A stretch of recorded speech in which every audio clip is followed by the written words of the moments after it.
Hi guys, welcome to Priyamani channel. இன்னைக்கு நம்மளோட விளாக்ல என்ன பார்க்க போகிறீங்க அப்படின்னா, நீங்கள் ரொம்ப நாளாக கேட்டுட்டு இருந்த ஒன்று தான். லைவ்லேயும் நீங்கள் கேட்கும்போது, பிரியாக்கா நீங்கள் ஏன் டென்ஷன் ஆகுறீங்க, எல்லாமே வீடியோ போடுறீங்க, பட் ஆனால் ஒன்று மட்டும் நீங்கள் போட மாட்டேறீங்க, அதை பற்றி பேசவே மாட்டேறீங்க அப்படின்னு சொல்லியிருந்தீங்க. அப்போ உங்களுக்கு இல்லையா அப்படின்னு கேட்டிருந்தீங்க, இவங்களை பற்றியும் கேட்டிருந்தீங்க. அதுதான் அந்த விளாக் தான். என்ன அப்படின்னா, அப்பா இருக்காங்களா இல்லையா, பேசுறாங்களா அப்பா எங்க அப்படின்னு கேக்குறீங்க இல்லைங்களா, அதுக்கான ரீசன் அதோட வீடியோ தான் நீங்க இன்னைக்கு பார்க்க போறீங்க. என்ன ஏதுன்னு சொல்லி வீடியோக்குள்ள போய் பார்க்கலாம். ஓகேங்களா? எனக்கு பார்த்தீங்கன்னா அப்பா இருக்காரு, இல்லாமல் இல்லை, அப்பா இருக்கிறாங்க. அப்பா எனக்கு நான் 4 வயசுன்னு நினைக்கிறேன், 4 வயசோ 3 வயசு இருக்கும். அப்போ இருக்கும்போதே பார்த்தீங்கன்னா அம்மாவுக்கும் அவருக்கும் செட் ஆகாமல் அம்மாவே அப்பா வேணான்னு சொல்லிட்டாங்க. வேணான்னு சொன்னது மட்டும் இல்லை, எங்கள் அம்மா பயங்கர ஆள். அன்னைக்கு அந்த வயசுலேயே அவங்களே வேறு பொண்ணை பார்த்து கல்யாணம் பண்ணி வச்சுட்டாங்க. அதுதான் எங்கள் ஃபேமிலியில் பெரிய ஹைலைட்டு. அப்போ இருந்து எங்கள் அப்பா இல்லை, அப்பா கல்யாணத்துக்குலாம் அம்மா என்னை கூட்டிகிட்டு போனதெல்லாம் எனக்கு கொஞ்சம் ஞாபகம் இருக்குது. பட் அப்பாவோட ஃபேஸ் எனக்கு பிளர்ராக தான் ஞாபகம் இருக்குது. ஏன்னா 3.5 வயசுங்கும்போது அந்தளவுக்கு எனக்கு பெருசாக அது ஞாபகம் இல்லை. கல்யாணத்துக்குலாம் கூட்டிகிட்டு போனாங்க, வேறு கல்யாணம் பண்ணி வச்சுட்டாங்க. பண்ணி வச்சதுக்கப்புறம் தான் அவங்களுக்குள்ள என்ன பிரச்சனைன்னு எங்களுக்கு தெளிவாகவே தெரியலை. ஏன்னா அந்த வயசில் எங்கே அம்மாவுக்கு அப்பாவுக்கு பிடிக்கல. அது மட்டும் அம்மாட்ட நான் கேட்டப்போ அதான் சொல்லிச்சு, அவன் சரி அவன் வேலைக்கு போக மாட்டேன், வெட்டிக்கு போக மாட்டேன், ஒன்றும் பண்ண மாட்டேன், அப்படி அதை மட்டும் அது வேறு ரீசனாக சொல்லுவாங்க. அதனால எங்களுக்கு அது அவங்களுக்கு அவங்கவுங்க பிரச்சனை என்னன்னு அவங்கவுங்களுக்கு தெரியும். பர்சனல் அது பேரண்ட்ஸோட இது நம்ம போய் கேட்கணும். அந்த வயசில் கேட்குற வயசு எனக்கு இல்லையே, கேட்குற வயசு உங்களுக்கு இல்லை, அதனால விட்டுட்டாங்க. அப்பா இல்லை, அப்பா இல்லாமல் அது சொல்ல முடியாது, ரொம்ப கஷ்டம். அந்த வயசுலேருந்தே அப்போ இருந்தே எனக்கு எங்கள் அப்பானா ஒரு வெறுப்பு வந்துடுச்சு. யாராவது உங்கள் அப்பா எங்கேன்னு கேட்டால் எங்கள் அப்பா செத்து போயிட்டார் அப்படியே தான் சொல்லுவேன். எனக்கு விவரம் தெரிஞ்சு ஒரு 10th படிக்கிற வரைக்குமே பார்த்தீங்கன்னு வச்சுக்கோங்களேன், உங்கள் அப்பா யாருன்னு கேட்டால் உங்கள் அப்பா எங்கன்னா எங்கள் அப்பா செத்து போயிட்டார் அப்படி. அது மனசில் ஒரு கோபமாக பதிஞ்சிருச்சு, நம்மளை வேணான்னு விட்டுட்டு போயிட்டார்ல அப்படின்னு. ஆனால் அவர் நான் போய் பார்த்தது கிடையாது. சமீப காலங்களில் பார்த்துருக்கேன், பேசிக்கேன். பட் அந்த ஸ்டேஜில் நான் படித்து முடிக்கிற வரைக்குமே நான் அவரை பார்த்ததில்லை. அது ரொம்ப ஒரு கஷ்டம். அதனால எங்கள் அம்மா எவ்வளோ கஷ்டப்பட்டாங்கன்னு அதை நான் கண்கூட பார்த்ததுனாலேயே என்னமோ அவர் மேலே எங்கள் அக்காவை விட எங்கள் அம்மா கூட எங்கள் அம்மா பற்றி அதிகமாக தெரிஞ்சுக்கிட்டது நானாக தான். அப்படின்னா எங்கள் அம்மா என்னை அப்படி அப்பா இல்லாதப்போ என்ன பண்ணாங்கன்னா, என்னை இடுப்பில் வச்சுட்டே தான் அந்த ஹோட்டலில் வேலை செய்யும்போது பார்த்திங்கன்னா ஒரு சைடு என்னை இடுப்பில் வச்சுக்கிட்டே தான் சமையல்லாம் பண்ணுவாங்க. அவங்களால என்ன முடியுமோ அதை பண்ணினாங்க, அதை நான் இல்லைன்னு சொல்லவே மாட்டேன். அவங்களால என்ன முடியுமோ என்ன பண்ணாங்க. அதுக்கப்புறம் ரொம்ப பார்க்க முடியும், 2 அக்கா நான் 2 பேர் இருக்கனால அம்மானால ரொம்ப பார்த்துக்க முடியலன்னு அப்புறம் சில பேர் சொன்னாங்க, நீங்கள் 2 பிள்ளைய வச்சுட்டு ஏன் கஷ்டப்படுறீங்க, 2ஐயும் கொண்டே ஹாஸ்டலில் விட்டுங்கன்னு சொன்னதுக்கப்புறம் தான் அம்மா ரொம்ப சிரமப்பட்டு அக்காவை வச்சுக்கிட்டு என்னை கொண்டே ஹாஸ்டலில் சேர்த்து போயிட்டாங்க. அது வேறு லைஃப், அதுக்கு மேலே கொடூரமான லைஃபு. எத்தனை வயசுல சேர்த்தாங்க? 4 வயசு 4.5 வயசு இருக்கும். அதான் 4.5 வயசு அந்த 1ஆம் கிளாஸ் போகிற ஸ்டேஜுக்கு முன்னாடி கொண்டு போய் சேர்த்துட்டாங்க. அது ரொம்ப சிரமம். அதை உங்களுக்கு நான் தனியாகவே வீடியோ போடுறேன். அதெல்லாம் அந்த வாழ்க்கையில் உண்மையை சொல்கிறேன். இப்போ நினைக்கும் போதெல்லாம் அது ஒரு ஃபீலிங். ஆனால் அந்த வயசில் எனக்கு எந்த பாசமே கிடைக்காம என்னை கொண்டு அங்கே விட்டது. எனக்கு எங்கள் அம்மானா உயிர். எங்கள் அம்மாவுங்க இந்த சேலை பாருங்க, இந்த முன்னாடி பிடிச்சிட்டே தான் சுற்றுவேன், அம்மா. அது மாதிரி எங்கள் அம்மாவாகட்டும் அப்பாவாகட்டும் சின்ன வயசுலேருந்து என்னை அடித்ததே இல்லைன்னு எங்கள் அம்மா இப்போ வரைக்கும் சொல்லுவாங்க. அம்மா சொல்லுவாங்க, அக்காவை கூட நான் அடிச்சிருக்கிறேன், என் பையனை நான் கை நீட்டி அடித்ததே கிடையாது இது வரைக்கும். அதே மாதிரி எங்கள் அப்பாவும் அடிக்க மாட்டேன். ஏதாச்சும் சொன்னேன் அப்படின்னா, நான் திட்டி கூட இவர் ஏதாவது சொன்னேன் அப்படின்னா சொல்லுவாங்க, நான் அவனை ஒரு அடி கூட அடிச்சது கிடையாது, இத்தனை திட்டுறாவாரு அப்படின்னு. என்னை ஒரு அடி கூட அடித்ததே கிடையாது. அதுக்கப்புறம் அப்பா போனதுக்கப்புறம் என்னை வளர்த்தது பார்த்தீங்கன்னா எங்கள் அக்கான்னு தான் சொல்லுவாங்க. அக்கா தான் என்னை ஏன்னா நான் எங்கள் அக்காவுக்கு அப்புறம் 6 வருஷத்துக்கு அப்புறம் நான் பிறந்தனால, நான் பிறக்க அக்கா 6 வயசுங்கும்போது அக்காவை படிக்கலாம் அனுப்பலை. என்னால் அப்போ புள்ள வாழ்க்கை சேர்ந்து போச்சு. அது நல்லா இருந்திருந்தால் பரவாயில்ல. அது வாழ்க்கை சேர்ந்து அது என்னை வளர்க்க ஆரம்பிச்சு. அந்த பிள்ளை வளர்த்தனால எனக்கு. ஆனால் அதெல்லாம் ஞாபகத்தில் உண்மையிலேயே ஞாபகத்தில் இல்லை, சொல்லியிருக்கிறாங்க. அக்கா வளர்த்துனாங்க. எனக்கு எங்கள் அக்கா கூட நான் சின்ன பையனில் இருந்திருக்கேன், விளையாண்டுருக்கேன். நான் இப்போ கேட்டால் கூட எனக்கு அது துளி கூட ஞாபகமே இல்லை. எங்கள் அக்காவை நான் நல்லா எங்கள் அக்கா தான் இது, எங்கள் அக்கா எனக்கு அக்கா இருக்குது, இது எங்கள் அக்கா அப்படின்னு நான் தெரிஞ்சுக்கிட்ட வயசு எதுனா, நான் 10th 15 வயசில் தான் எங்கள் அக்காக்கிட்டே நான் பேசவே ஆரம்பித்தேன் ஃப்ரீயாக.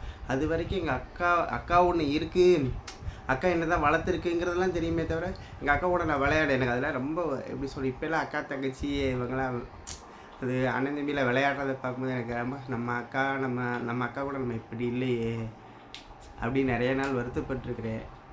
அது அது வந்து உண்மையிலே அக்கா தம்பி அண்ணன் தங்கச்சி இந்த மாதிரி உறவெல்லாம் இல்லைங்க உண்மையிலே அது ரொம்ப சிரமமாக அந்த வயசு வந்து திருப்பி வராதுல்ல. அது எனக்கு ரொம்ப கஷ்டம். இப்போ வரைக்கும் அது கஷ்டம். அதனாலேயே எனக்கு எங்கள் அப்பா மேலே சரியான கோவம். எங்கள் அப்பா விட்டுட்டு போகலைன்னா எங்கள் லைஃப் இப்படி அவங்க ஆயிருக்காதுல்ல. இருந்திருந்தாங்க அப்படின்னா எல்லாமே கரெக்டா இருந்திருக்கும். அவர் இல்ல அப்படிங்கும்போது எல்லாத்தோட லைஃபுமே அதுவும் இல்லாமல் இதாயிடுச்சு எங்கள் இல்லையா? அம்மாவோட லைஃப் அதுக்கு மேலே ரொம்ப கஷ்டம். அம்மா பார்த்தீங்கன்னா அப்பா இல்லாதனால ஏகப்பட்ட பேர் எங்கள் சொந்தக்காரங்களுக்குள்ளேயே பார்த்தீங்கன்னா ஏன் முன்னாடியே சொல்லியிருக்கிறாங்க அவங்க அம்மா அப்படி இப்படின்னு. அதெல்லாம் கேட்கும்போது ரொம்ப கஷ்டமாக இருக்கும். என்னதான் ஒரு பொண்ணு நல்லாவே இருந்தாலும் அவங்க கூட இல்லை அப்படின்னா கண்டிப்பா வந்து அதெல்லாம் நினச்சி இது கூட பண்ணதான் செய்வாங்க. அதனால நாங்கள் எத்தனை ஊர் மாறி இருக்கோம் தெரியுமா. சட்டி தூக்கிட்டு எங்கே போய் அம்மா பார்த்தீங்கன்னா எனக்கு விவரம் தெரிஞ்சு நான் ஸ்கூல் எங்க அத்தை படித்து மாதிரி எல்லாம் முடிக்கிற நிஜமாவே சொல்றேன், எங்க அத்தை மாதிரி எல்லாம் யாருனால இருக்க முடியாது. அது ஒரு விதமான ஸ்கூல் படித்து முடிக்கிற இவங்க வரைக்கும் எங்க பார்த்தீங்கன்னா அத்தை. எங்கள் அம்மா நான் லீவுக்கு வரும்போது அம்மா ஹோட்டல்லையே தான் தங்கியிருப்பாங்க. ஹோட்டலில் மாஸ்டராக வேலை பார்த்தனால ஹோட்டலில் வேலை செஞ்சுட்டு அங்கே ஹோட்டல்லே ஒரு ரூம் வாங்கி அங்கேயே தங்கிடுவாங்க. ஏன்னா அக்கா வந்து வேறு பக்கம் இங்கே வேலைக்கு அனுப்பி விட்டாங்க. நான் ஹாஸ்டலில் படித்தேன்னா அம்மா ஹோட்டல்லே தங்கி ஹோட்டல்லே வேலை செய்வாங்க. நானும் ஹாஸ்டல்லேருந்து வந்தேன்னா ஹோட்டலில் தான் இருப்பேன் அம்மாவோட. அங்கேயே இருந்து அங்கேயே சாப்பாடு வீட்டு சாப்பாடு சாப்பிட்டதில்லை நான். வீட்டில் அம்மா கையில் ஆக்கி இது வரைக்கும் நான் சாப்பிட்டதே இல்லை. எனக்கு விவரம் தெரிஞ்சு அம்மா ஏதோ ஒரு டைம் 2 டைம் செஞ்சு கொடுத்துருக்காங்க, சாப்பிட்டது கிடையாது.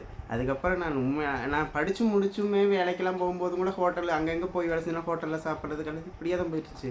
இப்போ நான் கல்யாணத்துக்கு அப்புறம் தான் வீட்டு சாப்பாடுங்கிறதே சாப்பிட்டேன். அந்தளவுக்கு வந்து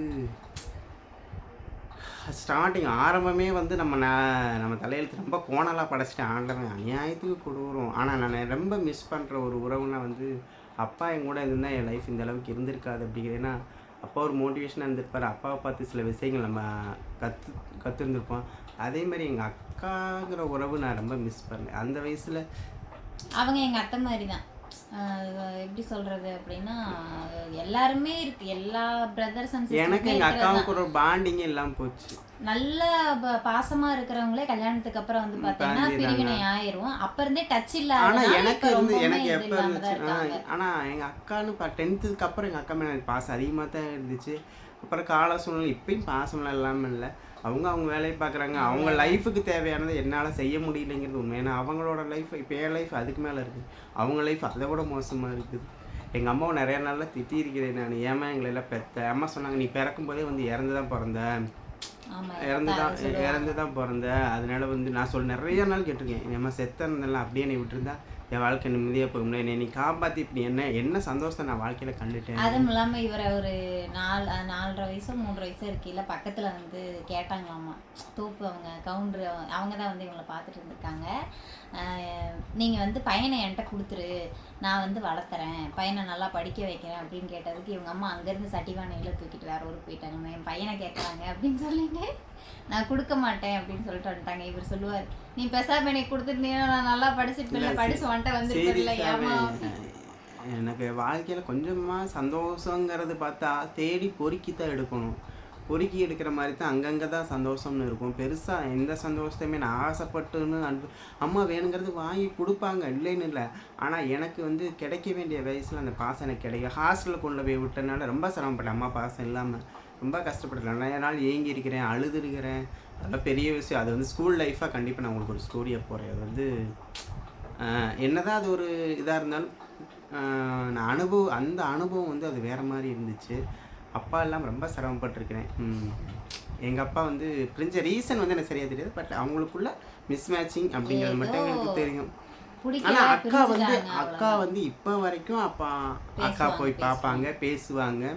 நானும் பேசியிருக்கிறேன். இப்போ இடையில கூட இப்போ ரீசெண்டாக வந்து நம்ம ஒரு டைம் பேசணும். நானும் பேசுனேன். எதுக்காக அப்படின்னு பார்த்தேங்க, இத்தனை நாள் வந்து எங்கள் அத்தையோட குலதெய்வம் தான் நாங்கள் சாமியாக கும்பிட்டு இருந்தோம். நம்மளுக்கு வேற ஒண்ணுக்கு மேல ஒண்ணு ஆயிக்கிட்டே இருக்கு அப்படிங்கறனால இது வந்து அதுக்கப்புறம் தான் அத்தை சொன்னாங்க இது எங்க குலதெய்வம் அப்படின்னா. அம்மாவுக்கு தெரியல, அத்தைக்குமே தெரியல. அப்பா வீட்டு குலதெய்வம் இதுதான் அப்படின்னு சொல்லிட்டாங்க. நாங்களே நம்ம நாள் அதே சமயத்தை கும்பிட்டுருந்தோம். அப்புறம் எல்லாரும் ஃபோன் பண்ணி எல்லாம் விசாரிக்கங்காட்டி மாமனார் வந்து என்ன சொன்னாங்க, வேற கோயில் மதுரை வீரன் தான் குலதெய்வம், அதுதான் நம்ம குலதெய்வம். ஆனா சொன்னதும் சரி, இன்ன வரைக்கும் கோயிலுக்குங்களால போக முடியல. போகணும், நாளைக்கு போறோம். இன்னைக்கு வந்து எல்லாமே இதாச்சு. ஆனா என்ன ஆயிடுச்சு, ஏதோ ஒரு இது என்னமோ தடங்கள் ஆயிடுச்சு. பட் ஆனா குலதெய்வம் கண்டிப்பா போகணும் அப்படின்னு எல்லாரும் சொல்லியிருக்காங்க. எங்க அப்பா இல்லாத காரணத்துக்கு தான். அப்பா போய் பேசுறாங்கனால அவ்வளோ பெரிய அக்கா அவங்க பேசுங்க ஏன் என்ன பெருசா அவருக்கு இல்லைங்க, அவ்வளோ எனக்கு அந்த வேலைக்கானமும் அட்ராக்ஷன் இல்ல. இல்லை. அந்த பழைய காலத்து அந்த இதுங்கனால பஸ் ஏறி போயிட்டு வர தெரியாது, அப்பா காசு பார்த்தீங்கன்னா என்ன தெரியாது. செங்கல் கலவாசையில் வேலை பார்த்தாங்க அவங்க. அம்மா அப்பயே பார்த்தீங்கன்னா ஹோட்டலுக்கு சமையலுக்கு தான் போயிட்டு இருந்தாங்க. கல்யாணம் அப்பா வந்து வாய்க்காலுக்கு இந்த வரப்பு கட்டுறதுக்கு இதுக்கு போவார். அப்போ பார்த்தா அம்மாவை விட அப்பாவுக்கு சம்பளம் ரொம்ப கம்மி தான். அம்மா சொல்லுவாங்க, சட்டி சோறு தின்பான், வேறு எதுக்குமே ஆக மாட்டேன். அக்காவை அடிப்பாராம்மா சொல்லுவார். அக்காவை போட்டு அடின்னு அடிப்பாராம்மா. அக்காவை சரியான அடி வாங்குமாம்மா. என்னை வந்து அடிக்கவே மாட்டாங்க, ஆனால் எனக்கு எங்கள் அப்பா பிடிக்காது. அது விட்டுட்டு போனதுனால தான் பிடிக்காம போச்சு. கூடவே இருந்திருந்தா ஒரு வேலை அவர் கேரக்டர்ல சொல்ல முடியாது. இப்ப நல்லா தான் தண்ணி இருக்காங்க, அடிக்கிறது. ரெண்டாவது இப்ப இது பண்ணதும் சரி, நல்லா இப்போ வீடெல்லாம் வந்து இதெல்லாம் கல்யாணம் இது பண்ணி முடிச்சு அவருக்கு 2 நல்லா பசங்க ஒரு இருக்காங்க. பொண்ணு இருக்கிறாங்க. 2வது எல்லாருமே முடிச்சு நல்லா அதுவும் படிக்க நல்லா வச்சு நல்ல இருக்காங்க. படிய பவங்களாம் போட்டு கட்டியெல்லாம் கொடுத்துருக்காங்க. நம்மளுக்கு நமக்கு பிடிக்கல, ஒத்து வரல, இவங்க மம்மிக்கு வந்து அதனால பிடிக்கல, போயிட்டாங்க. அவ்வளவுதான். இருந்தாலும் மத்தபடி அப்பா அவர் மேல இல்லாம குறை சொல்றதுக்கெல்லாம் ஒண்ணும் இல்ல. அப்பா இல்லாமல் ஒரு குடும்பம் இருக்குதுன்னா அது எவ்வளோ பெரிய கஷ்டம்னு நான் சிறுசுலேருந்தே அனுபவிச்சிட்டேன். அதனால நிறைய அவர்தான் இல்லையா அசிங்கமும் நமக்கு பட்டுட்டேன். எல்லாமே வந்து அவங்கதான். அவங்க இதுதான் இல்லைங்கும் போது இதுதான் லைஃப் ரீசன் வந்து எங்கள் நல்லா அப்பா எங்களை விட்டு இருக்காது. போனது. இதுதான் என்னோட குறுகிய லைஃப் ஸ்டார்ட்ஸ். அதாவது நான் சின்ன குழந்தையில இருந்த பெண்ணா அதை மட்டும் சொல்லியிருக்கேன். பட் மேலோட்டமா இதுக்கு மேலோட்டமாக சொல்லியிருக்கேன். பட் நான் டீட்டெயிலாக வந்து இன்னொரு வீடியோ உங்களுக்கு நான் எக்ஸ்பிளைன் பண்ணுறேன். அது வந்து என்னோட ஹாஸ்டல் லைஃப்பில் கண்டிப்பாக நான் உங்கள்கிட்ட ஷேர் அதுல பண்ணுறேன். ஜாலியான இப்போ மூமெண்ட்ஸ் பிரியாவோட அப்பா அம்மா என்னாச்சுன்னு கேட்டிங்கன்னா அதுக்கான ரீசன் வந்து அவங்க வந்து நாங்கள் லவ் மேரேஜ் பண்ணிட்டோம்னு கோவம் ஸ்டார்டிங்கில் இருந்தாலும் பேசுனாங்க, பேசாமல். பட் அவங்க பேசாமலாம் இல்ல, அண்ணன் தம்பி அவங்கெல்லாம் மட்டும்தான் நல்லாவே பேசுவாங்க, அவங்க நல்லாவே அண்ணன் தம்பி மட்டும்தான் பேசுனாங்க. பேசாமல் இருந்தாங்க ஆரம்பத்தில். அவங்க தம்பி வந்து இப்போ வரைக்குமே பேசுனது கிடையாது. ஒரு தடவை கூட எங்க கூட கிட்டத்தட்ட பேசுனது கிடையாது. வந்து அண்ணனும் தம்பி, அதுவும் இல்லாம உங்களுக்கு எத்தனை பேரு கூட பிறந்தவங்கன்னு கேட்டீங்களா? எனக்கு ஒரு அண்ணன் ஒண்ணு, தம்பி ஒண்ணு, 2 பேர் இருக்காங்க. அண்ணன் வந்து என்னோட எத்தனை வயசு மொத்தம், அவனுக்கு 23 30 வயசு ஆச்சுன்னு நினைக்கிறேன், சம்திங் தெரியல எனக்கு சரியா. 29 இல்லை 30க்குள்ள இருக்கும். எனக்கு வந்து 27 ஆச்சு. ஆமா, அவனுக்கு 30 இருக்கும். 30, எனக்கு 27. தம்பிக்கு வந்து பார்த்தீங்கன்னா 26 சம்திங். தம்பி ஒன்று, அண்ணன் ஒன்று, 2 பேர் இருக்காங்க. 2 பேருமே நல்லா படிச்சிருக்காங்க, நல்ல ஒரு இதில் தான் இருக்காங்க, நல்லபடியாக வேலைக்கு போயிட்டுருக்காங்க. 2 பேருமே வந்து பார்த்திங்கன்னா என்கிட்ட பேசி 15 வருஷம் ஆச்சு. இப்போ இடையில வந்து பார்த்திங்கன்னா வந்து கொஞ்சம் பேசினாங்க. அதுக்கப்புறம் வந்து எனக்கு பிடிக்கல. பெரியவங்க வந்து பேசினாங்க, பெரியவங்க பேசிட்டு எனக்கு பிடிக்கல, கூட பேசுறதுக்கு வந்து எனக்கு பிடிக்கல, எனக்கு கம்பல் பண்ணாதீங்க அப்படின்ட்டாங்க. ஆனால் நாங்கள் போனோம், வந்து எல்லாமே பண்ணிட்டு தான் இருந்தோம். அப்புறம் எப்படி சொல்கிறது, இவங்க அம்மா அப்பாலாம் பேசிட்டு தான் இருந்தாங்க, பேசாமலாம் இல்லை. இப்போ வரைக்கும் லாஸ்ட் இப்போ 1 இயர் வரைக்கும் பேசிட்டு தான் இருந்தாங்க. அவங்களுக்கு என்ன அவங்க சொல்ற அவங்க சொல்ற காரணம் எங்களால வந்து ஏத்துக்க, accept என்னால பண்ண ஏத்துக்க முடியல, அவ்வளவுதான். மித்தபடி ஒண்ணும் இல்லை. என்னால வந்து அவங்க சொல்ற காரணத்தை வந்து என்னால ஏத்துக்க அவங்கள முடியல. பத்தி டீட்டெயிலா சொல்லவும் நாங்களும் விரும்பல, டீட்டெயிலா சொல்ல விரும்பல. இருக்காங்களா இல்லையான்னு கேட்டீங்க, இருக்காங்க. என் லைஃப் வந்து அப்படியே இப்போ வரைக்கும் பேசிட்டு தான் இருந்தாங்க. ஒரு 1.5 ஆமா, எங்க அது அளவர் லைஃபே வேற. என்னால வந்து எல்லாத்தையுமே சொல்ல முடியாதுங்கிறதுனால அவங்க வந்து பேசுனாங்க. இப்ப பேசல. இப்ப ரீசெண்டா பேசாததுக்கு என்ன காரணம், அவங்க எங்க கிட்ட ஜட்ஜ்மெண்ட் பண்றது என்ன அப்படின்னா, நீங்க வீடியோ போடுறது எங்களுக்கு பிடிக்கல, நீ வீடியோ ஸ்டாப் பண்ணிட்டு உன் கூட பேசுறேன் அப்படின்னு சொன்னாங்க. பட் ஆனா எனக்கு அதுல விருப்பம் கிடையாது. எதனால அப்படின்னு பார்த்தீங்கன்னா, நான் வந்து பிறந்ததுலேருந்து இப்போ வரைக்கும் எனக்கு ஒரு விஷயம் பிடிக்கும் அப்படின்னு நான் எதுவுமே செஞ்சதில்லை. எனக்கு ஸ்கூல் படிக்கும்போது டான்ஸ் ஆடணும்னு ரொம்ப பெரிய ஆசை. ஆனால் வந்து எங்கள் வீட்டில் பர்மிஷன் கொடுக்க மாட்டாங்க. ஒரே ஒரு டைம் கெஞ்சி கூத்தாடி வந்து நானாக சேர்ந்துக்கிட்டேன். சேர்ந்ததும் வந்து பார்த்தீங்கன்னா அங்கே வந்து 250 ரூபா பணம் கட்டணும். அதுக்கு கூட ஃப்ரெண்ட்ஸ் கிட்டலாம் 10 ரூபா 5 ரூபா வாங்கி அப்படி தான் வந்து நான் அந்த டான்ஸ் வந்து நான் முடித்தேன். அப்போ கூட வந்து பார்க்கணும், 2 பேர் வந்து பார்க்கணும் அப்படின்னு ஆசைப்பட்டேன். ஆனால் 2 பேருமே வந்து பார்க்கல. எனக்கு ரொம்ப கஷ்டமாக இருந்துச்சு. இந்த ஒரு உதாரணமே போதும்னு நினைக்கிறேன். இந்த ஒரு சின்ன உதாரணத்துலயே இப்போ அவங்களுக்கான மிஸ் அண்டர்ஸ்டாண்டிங் அங்கே எங்கேருந்து, நான் வந்து படிக்கலை அப்படிங்கிற ஒரு ரீசன் என்னன்னா, கூட உட்காந்து சொல்லி கொடுக்கணும். எனக்கு அந்த இதெல்லாம் எனக்கு ரொம்ப பிடிக்கும். எனக்கு வந்து எங்கள் அம்மா என் கூடயே, எனக்கு வந்து அப்பா இருக்கணும். விட்டுட்டு போயிட்டாங்க, அம்மா என்னை ஹாஸ்டலில் சேர்த்துட்டாங்க. அதனால நான் வந்து அனாதையான என் வாழ்க்கையை வளர்ந்தேன். அப்போ அனாதையாக வாழ ஆரம்பிச்சு என் தலையெழுத்தனமோ அந்த 3 வயசுலேருந்து இப்போ வரைக்கும் எனக்குன்னு ஒரு சப்போர்ட்டிவ்னு யாருமே இல்லை. இந்த 8 வருஷ காலமாக மட்டும்தான் இவ மட்டும்தான். எந்த பிரச்சனையாக இருந்தாலும் இவ மட்டும்தான் கூட இருக்கா, மற்றபடி வேறு எந்த பிரச்சனை. அதே மாதிரி எனக்கு அப்போ அவங்க அதாவது அவங்க பிரிஞ்சுனால நான் அனாதை. பட் இவ கூட இருந்து அனாதையாக தான் வந்து தனிமையாக ஃபீல் பண்ண வந்து அம்மா அப்பா ஏதாவது ஒன்று சொன்னோம் அப்படின்னாலுமே நம்ம அந்த இடத்துல வந்து நம்மளுக்கு வந்து அது வேண்டாம், இது எதுக்கு தேவையில்லாத ஒரு விஷயம் அப்படிங்கிற மாதிரி தான் வந்து எங்கள் வீட்டில் நம்ம ஒரு ப்ராப்ளம் சொல்கிறோம்னா நம்ம அம்மா அப்பா வந்து காது கொடுத்து ஃபஸ்ட்டு கேட்கணும். அது நம்ம ஆட்டமாக போகணும். ஒன்றும் இல்லை, இப்போ என் ஃபேஸ் டல்லாக இருந்தாவே ஆட்டோமேட்டிக்காக எங்கள் அம்மா கேட்பேன், ஏன் சாமி என்னாச்சு, ஏன் டல்லாக இருக்கிற இப்போ அப்படின்னு ரீசெண்ட் கேட்பாங்க. டேஸில் நான் உணர்ந்தது என்ன அப்படின்னா, ஒரு பேரண்ட்ஸ் அப்படிங்கும் போது நான் வந்து நல்லா கற்றுக்கிட்டேன் அப்படிங்கும் போது என்ன அப்படின்னா, எல்லாருமே ஒரு விதமான ஒரு டைப்பில் இருக்காங்க. என்னை பொறுத்த வரைக்கும் நிறைய பேர்த்துட்டு நான் வந்து அனுபவப்பட்டிருக்கேன். என் கூட இருக்கிறவங்கக்கிட்டே வந்து இப்போ அவங்க அப்பாக்கோ அவங்க அம்மாக்கோ ஃபோன் பண்ணாங்க அப்படின்னா அவங்க குரலை வச்சு கண்டுபிடிப்பாங்க. ஏசாமி என்ன ஏன் அவங்க பேர் சொல்லி கூட கூப்பிடலாம். எங்கள் வீட்டில் மேக்ஸிமம் ஏசாமி வாசாமி இந்த மாதிரி தான் கூப்பிடுவாங்க. நானும் பாப்பாவை அப்படி தான் கூப்பிடுவேன். அந்த குரலை வச்சு கண்டுபிடிப்பாங்க. ஒன்றும் இல்லை, இப்போ எங்கள் அத்தை இருக்காங்க, நான் 2 செகண்ட் மூஞ்சி உம்முன்னு வச்சேன்னு வச்சுக்கோங்களேன், ஏன் என்னாச்சு அவன் திட்டினானா அப்படின்னு கேட்பாங்க. பட் ஆனால் வந்து எனக்கு கேட்க வேண்டிய இடத்துல எங்கள் அப்பா அம்மா வந்து என்கிட்ட கேட்கலாம். அது என்னால் என் வாழ்க்கையில் வந்து ஏற்றுக்கவே முடியாத ஒரு விஷயம் வந்து அந்த இதுதான். நைட்டு நான் 12 மணிக்கு கூப்பிட்டேன், இல்லை எப்போ நான் கூப்பிட்டேனாலும் ஏமா உனக்கு பிரச்சனையா, நீ நல்லா இருக்கியா, என்ன பண்ணுற அப்படிங்கிற இது என்கிட்ட வந்து அவங்க கேட்க மாட்டாங்க. அது வந்து எனக்கு ரொம்ப கஷ்டமாக இருக்கும்.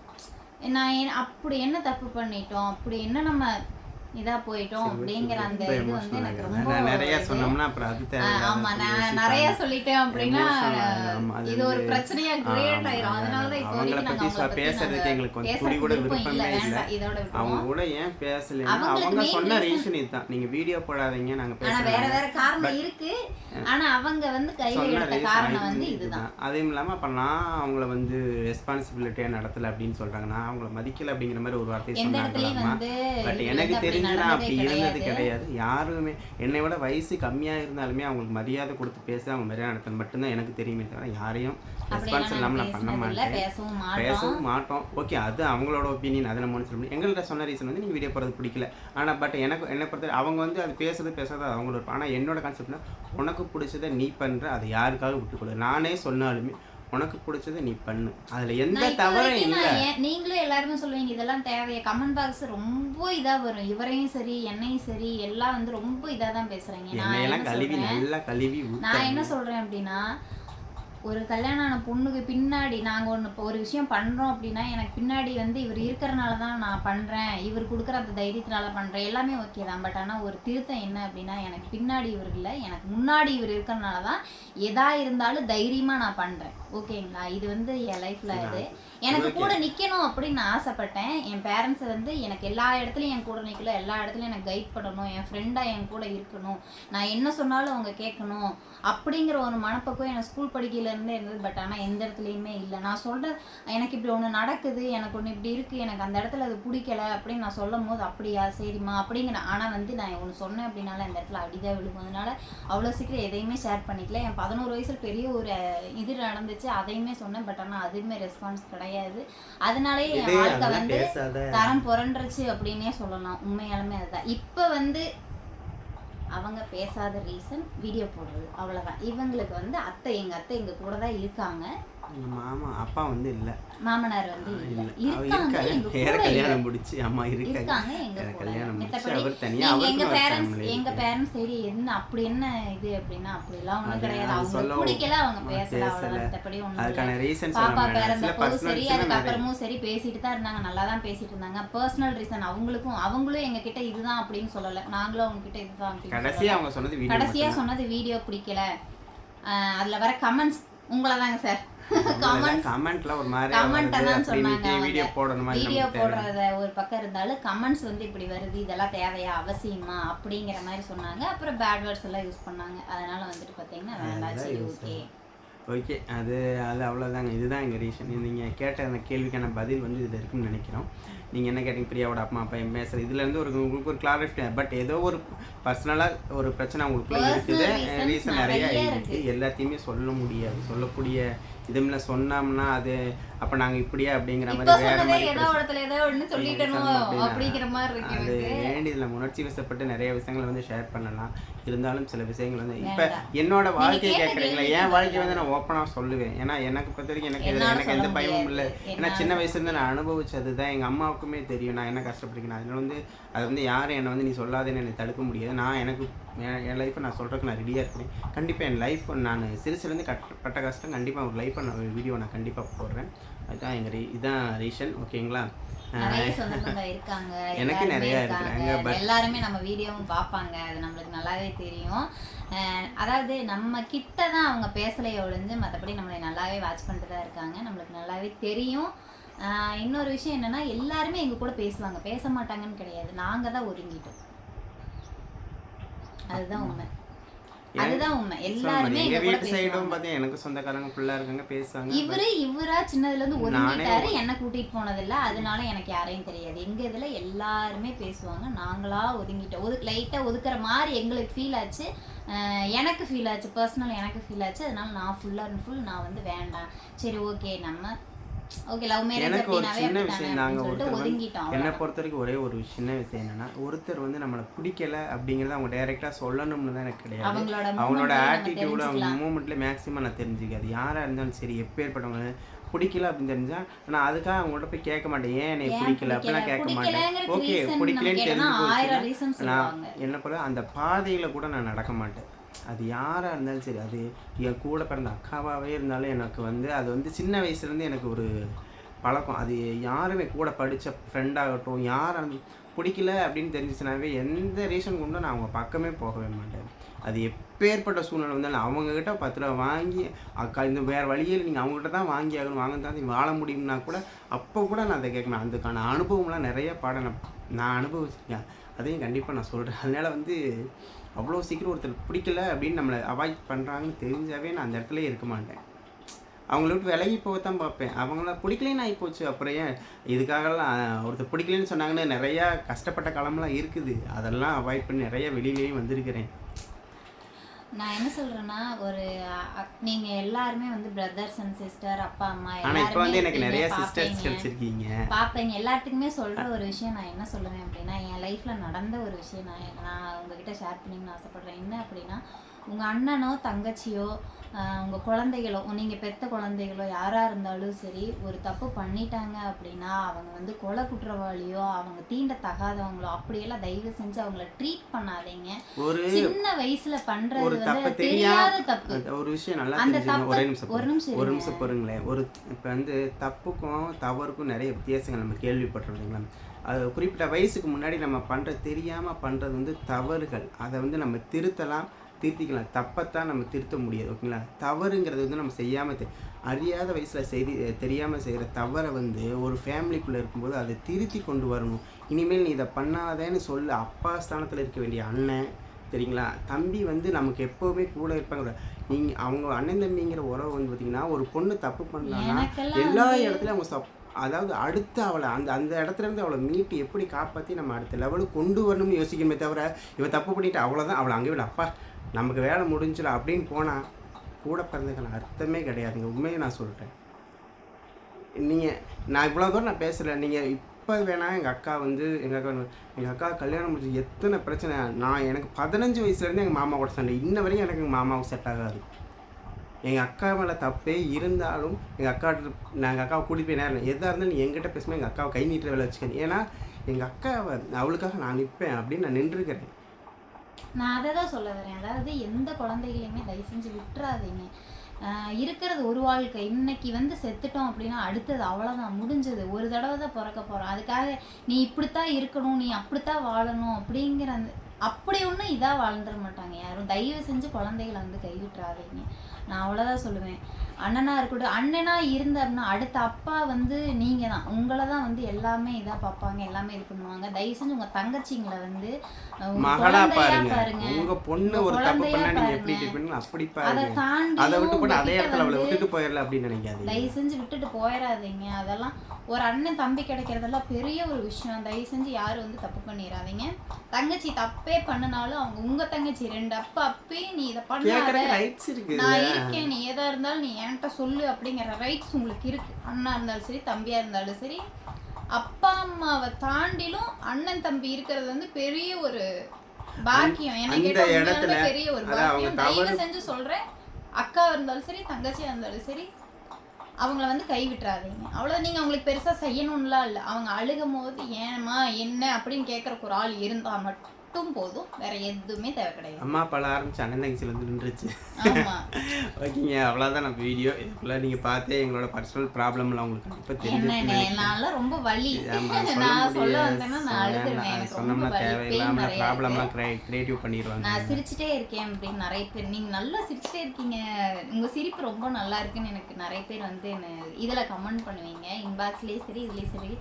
எல்லாத்துக்குமே ரொம்ப ரொம்ப ரொம்ப நன்றி. பட் ஆனால் பர்சனல் லைஃப் இல்லை, நான் கடந்து வந்த பாதை எப்படின்னு பார்த்தீங்கன்னா எனக்கு அழுக மட்டுமே நிறைஞ்சிருக்கக்கூடிய சரி லைஃப். ஓகேங்க, விட்டா அழுதுகிட்டே தான் இருப்பா. என்ன அண்ணன் தம்பின்னு ஆரம்பித்தாவே தாராவத்தாரே நீ வந்து இதுக்கு மேலே நான் என்ன சொல்ல வரேன்னா, எந்த ஒரு லைஃபாக இருந்தாலும் சரி அண்ணன் தம்பி விட்டு கொடுக்காம இருங்க. அக்கா தங்கச்சி அப்படிங்கிற ஒரு லைஃப் நல்லா இருக்கும். உண்மையாலுமே சொல்கிறேன், எனக்கு ஒரு அக்கா இல்லை, நான் நிறைய டைம் ஃபீல் பண்ணியிருக்கேன். சண்டை போடலாம், அவங்க ட்ரெஸ் எல்லாம் எடுத்து போட்டுக்கலாம், பட் ஆனால் எனக்கு அக்கா இல்லாமல் போயிடுச்சு. பரவாயில்ல, இந்த ஜென்மத்தில் அவ்வளோ அடுத்த ஜென்மம் எல்லாமே போயிட்டு போட்டோம். அடுத்த ஜென்மமா வேண்டவே வேண்டாம், எனக்கும் வேண்டாம் இவருக்கும் வேண்டாம். அப்படியே இருந்தனால நான் பையனாக பிறக்கணும், இவர் கேர்ளாக பிறக்கணும், என்ன வச்சு சிக்கிடாடா மாப்பிள்ள அப்படிங்கிற மாதிரி. சரி ஓகேங்க, நம்ம வீடியோ இவ்வளவுதான். நம்ம இதோட முடிச்சுக்கலாம். எங்களோட பேரண்ட்ஸ் பத்தி டீடைல் இவ்வளவுதான், அவங்களோட பேரண்ட்ஸ் பத்தி டீடைல் இவ்வளவுதான். இப்போ நீங்க பேரெல்லாம் சொல்ல முடியாது, பேரெல்லாம் சொல்ல மாட்டோம். எங்க அம்மா அப்பா ரிவீல் பண்ணவும் நாங்க எங்க அம்மா பேர் பார்த்தீங்கன்னா ஈஸ்வரி, அப்பா பேர் பார்த்தீங்கன்னா காளிமுத்து. எங்களை வந்து ஒத்துக்க மாட்டாங்க. இதுக்கே வந்து கண்டிப்பா வந்து பார்த்துட்டு பெரிய ஒரு கலவரம் நடக்கும் அப்படின்னு நம்ம கிட்ட வராது. அவங்களுக்குள்ள பேசிப்பாங்க, இதெல்லாம் தேவையா அவசியமா அப்படிங்கிற மாதிரி பேசிப்பாங்க. எங்களுக்கு நீங்க கேட்டதுக்காக நாங்க போட்டிருக்கோம், எது வந்தாலும் நாங்க பாத்துக்கிறோம். தேங்க்யூ ஃபார் வாட்சிங். இவ்வளவுதாங்க நம்ம vlog முடிச்சது. புதுசா யாராவது நம்ம வீடியோ பார்க்குறீங்கன்னா லைக் பண்ணுங்க, ஷேர் பண்ணுங்க, கமெண்ட் பண்ணுங்க, மறக்காம நம்ம சேனலை சப்ஸ்கிரைப் பண்ணுங்க. தேங்க்யூ ஃபார் வாட்சிங். By guys. கண்டிப்பா வந்து சப்போர்ட் பண்ணுங்க. நிறைய பேர் கேக்குறீங்க, சண்டை போட்டீங்க அப்புறம் வீடியோ போட்டுருக்கீங்க, அடுத்தடுத்த வீடியோ பாருங்கப்பா, வீடியோ பாருங்க. வீடியோ பார்த்தீங்கன்னா தான் எங்களுக்கும், அதாவது அதே மாதிரி உங்க அமௌண்ட் என்ன, நீங்க மாசம் எவ்வளவு வந்து வாங்குறீங்க, அடுத்தடுத்து நாங்க வீடியோ போட்டுட்டு தான் இருக்கோம், போடாம கிடையாது.